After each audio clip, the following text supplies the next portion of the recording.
tribute to Dr. Shama Prasad Mukherjee because it was Dr. Shama Prasad Mukherjee who was consistently raising that voice in the House. And on the other hand, Dr. Ambedkar, who made a vociferous speech in support of Dr. Shama Prasad Mukherjee, and he said, ironically, all over the world, especially in the First Amendment to the Constitution of the United States of America, the First Amendment was always introduced to enlarge the civil liberties and freedom of speech. Ironically, the liberal icon of independent India used the First Amendment to curtail freedom of speech. Narad Jayanti is the celebration of the true spirit of Samvada, the freedom of speech in Indian tradition. 200 years ago, on Narad Jayanti, Pandit Jugal Kishore Shukla started the famous periodical called Udant Martanda, the rising sun. Dr. Jishnuda already referred to it. But there was one important element to it. As he rightly said, earlier Bengal Gazetteer and all other publications started, but all of them were started at the behest of the British administration. Udant Martanda was a unique initiative which unfortunately couldn't last long, but it created a spirit. One, it was started on Narad Jayanti. Two, on the first page of Udant Martanda, the Narad Munis, the Maharshi Narad's image was published. It was dedicated to Narada. But third important, the tagline of Udant Martanda was unique, which actually ignited the spirit of Indian journalism. And the tagline was Bharat ke hit hetu. In the interest of Bharat. Journalism has to be in the interest of Bharat, and that spirit survived throughout the freedom struggle. The nature of colonization changed. Our response to our freedoms, to that colonization with our freedom struggle also changed. When the onslaught was religious, our response was religious institutions. When the onslaught was economic, our response was Swadeshi. When the education got anglicized, our response was Rashtriya Shiksha, national education. And when the response was colonization through journalism, our response was national journalism. Udant Martanda became a symbol of this exactly 200 years ago. And in that sense, Vishwa Samvad Kendra reinstituting this Narad Award in Kolkata in the change scenario has a special significance. Narada generally, like many historical figures, is a distorted one. And most of my media friends actually follow the distorted version of Narada. The one who is igniting feuds, dividing society, creating quarrels. But Narada actually stood for three principles. Narada's Bhakti Sutra actually are the guiding principles of journalism. Actually, he wrote 78 sutras, but three specific sutras are most important. The first one is that the communication has to be to establish truth and dharma. Secondly, communication cannot be on the basis of hearsay. If I have to use the present day language of media, Google News and table news has become a fashion. Narada says you have to be on the spot, not just hearing, not just listening, verifying with the sources the truth. But the third and the most important thing, the truth is not to be told to everybody at all the times.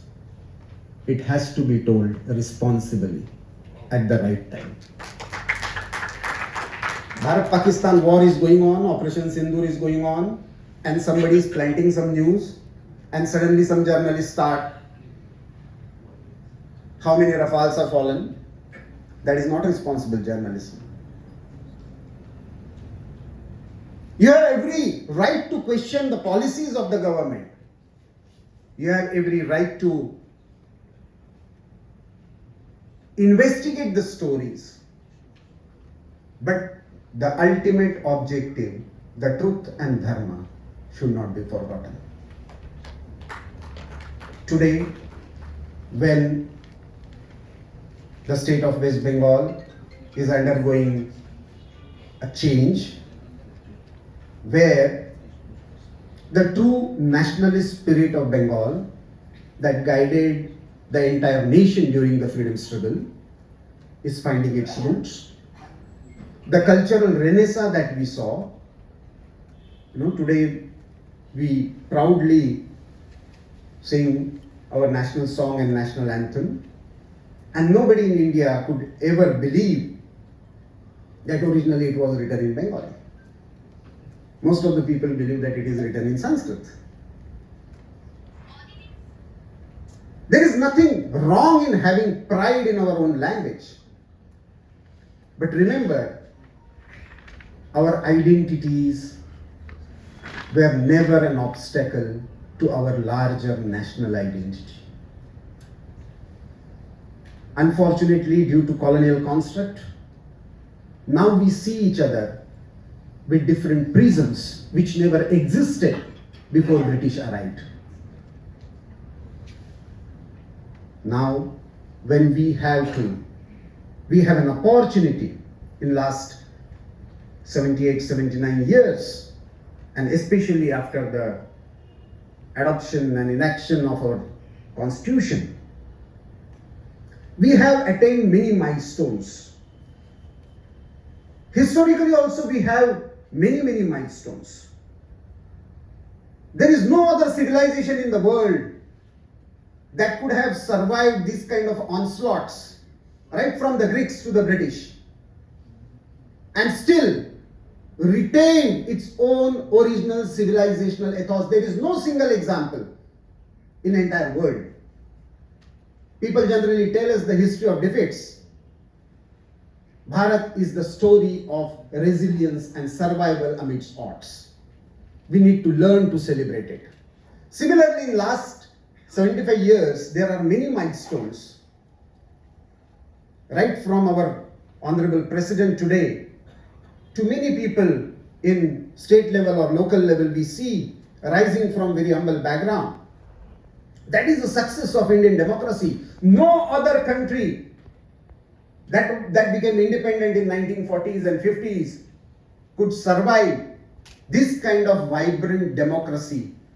Bengal has seen many bad phases where democratic rights were trampled, voting rights were denied, even opposition parties were not allowed to exist or contest, and still we democratically gave a reply. Barring the few months of emergency, which is also completed 50 years, Bharat always found a reconciliatory, dialogue-based, Narada-based approach to all problems. Democracy is our ethos. And the crux of that democracy, which West Bengal has been fighting, or larger Bengali spirit has been fighting, not just for last 60, 70 years, for almost 800 years. What is that USP? And I have just one message, especially for my media friends. Bharat has a unique USP, and I call that USP as spiritual democracy. Bharat is the only land where you can choose your God. Bharat is the only land you can worship the Nirguna, the Saguna, the idol, 33 forms of idols. You can create a new version of God. You can worship a living person, consider him a guru, and worship him as God or her as God. You have a feminine version of God or goddesses. You can declare yourself God. and you can always say that I don't believe in God, and still nobody will kill you for that. That is the spirit of Bharat. The struggle that Bengal has seen with the fundamentalist forces is not about religion. It is about this fundamental principle of spiritual democracy. I believe that our spiritual democracy is the foundation of our constitutional democracy, where everybody is allowed to choose his or her own God. When somebody says, my God is the only God, that is un-Indian, unconstitutional. When somebody says, my God also can be a God, that is Indian and constitutional. So when there are attempts to divide the society on religious, on caste lines, on linguistic lines, we need to remember one important sutra, and because Honorable Governor is here, and I had to keep my speech very short. One important sutra that actually Narada justified and actually defined the entire spirit of journalism, we should take it as the fundamental spirit of Narada Jayanti, where Narada Smriti, Narada Purana, Narada Bhakti, these are different versions, but one sutra that actually defined, where he said, Jati, Dhana, Pada. In present day constitutional terms, you can say caste, creed, religion, gender should not be the basis of your reporting, of your samvada. Everybody should be treated with equanimity, with the sense of justice for the restoration of dharma. The icons, the legends who have been felicitated today have actually presented us with that kind of spirit of restoring dharma. I hope this Narad Jayanti function will inspire the future generations to take a clue from the work that these veterans have done. I congratulate the Vishwa Samvad Kendra, Paschim Banga. I also thank Honorable Governor of West Bengal for gracefully accepting this invitation and recognizing the spirit of free speech in a new liberated West Bengal. Thank you very much for inviting me. Namaste.